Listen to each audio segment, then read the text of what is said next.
एक रंग वो जो यूसुफ पठान इलेक्शन जीतने के बाद लगा करके आते हैं तो उससे धर्म खतरे में नहीं पड़ता है। और दूसरा रंग वो जब एक छोटी सी बच्ची अपने घर पर होली खेल रही थी अपने रिश्तेदारों के साथ और गलती से एक रंग से भरा गुब्बारा किसी खातून के ऊपर पड़ जाता है और उससे उनका धर्म खतरे में आ जाता है। और वो खातून अपने लोगों को इकट्ठा करती हैं और उस घर के एक लड़के जिसका नाम तरुण था उसको पीट पीट करके वो भीड़ हत्या कर देती है, लिंचिंग कर देती है। अब सवाल ये है कि क्या ये भारत है या बांग्लादेश या पाकिस्तान है कि जहां आप होली अपने हिसाब से नहीं मना सकते हो। अगर होली में एक रंग पड़ जाता है तो आपकी हत्या कर दी जाएगी। लेकिन हाँ, बिल्डिंग में जब बकरा रखना हो तो उसके लिए हिंदुओं को भाईचारा निभाना चाहिए। हिंदुओं के प्रॉपर्टी पे अगर नमाज पढ़ना है तो वहां देखना चाहिए कि सामने वाला नमाज पढ़ रहा है, नमाजी है, छोड़ दो। ईद पे अगर सेवैयां बट रही है तो हिंदुओं को सेवैयां खा करके भाईचारे की मिसाल देनी चाहिए।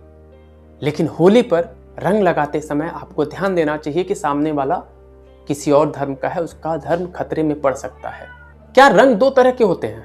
आखिर ये कौन सा रंग है कि एक मुसलमान खुद से लगा ले, अपने जीत पर लगाए, जश्न मनाए तो धर्म खतरे में नहीं पड़ता है। लेकिन अगर वही हिंदू त्योहार मना रहा है और एक बच्ची से गलती से अगर रंग पड़ जाए तो धर्म खतरे में आ जाता है।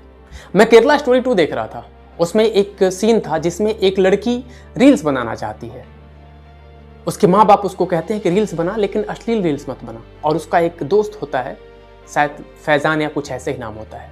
तो वो लड़की अपने दोस्त को फ़ोन करती है, बोलती है मेरे माँ बाप मेरी आज़ादी छीन रहे हैं और मुझे रील्स नहीं बनाने दे रहे हैं जैसा मैं चाहती हूँ। तब वो लड़का कहता है कि मेरे से निकाह कर ले, मेरे धर्म में आज़ादी है, हम दोनों मिलकर रील्स बनाएंगे, बढ़िया लाइक्स आएंगे। वो लड़की उसके बहकावे में आ जाती है और उससे शादी कर लेती है, निकाह कर लेती है। और फिर जब वो लड़की रील्स बनाती है तो वही लड़का उसको पीटना शुरू कर देता है। तब वो लड़की एक डायलॉग बोलती है जो दिल को छू जाता है। वो लड़की कहती है कि मैं हर रोज हर वक्त की नमाज पढ़ती हूँ, हर रोज कलमा पढ़ती हूँ, तेरे कहने से, तेरे एक वादे पर मैंने अपनी दुनिया बदल दी, लेकिन मेरे एक रील बनाने से तेरी दुनिया क्यों पलट जाती है। सवाल यही है